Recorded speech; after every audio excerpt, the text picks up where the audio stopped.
ભરૂચમાં રેલવે ગોદી પાસે અકસ્માત, ઇનોવા કાર બે ડમ્પર વચ્ચે ફસાઈ, સદનસીબે જાનહાનિ ટળી। ભરૂચ શહેરના નંદેલાવ માર્ગ પર આવેલી રેલવે ગોદી પાસે ફાટક નજીક આજે સવારે એક ઇનોવા કાર અને બે ડમ્પર વચ્ચે અકસ્માત થયો। સદનસીબે આ ઘટનામાં કોઈ જાનહાનિ ન થતા સ્થાનિકોએ રાહતનો શ્વાસ લીધો। મળતી માહિતી મુજબ રેલવે ફાટક પાસે આગળ ચાલી રહેલો ડમ્પર અચાનક રિવર્સ આવતા પાછળથી આવી રહેલી ઇનોવા કાર બે ડમ્પર વચ્ચે ફસાઈ ગઈ હતી। ઇનોવા કાર ચાલક તથા પાછળનો ડમ્પર ઊભો હોવાને કારણે મોટી દુર્ઘટના ટળી હતી।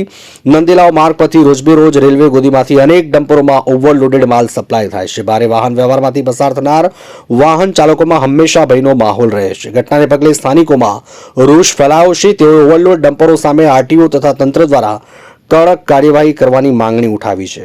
ભરૂચથી અમારા પ્રતિનિધિનો રિપોર્ટ।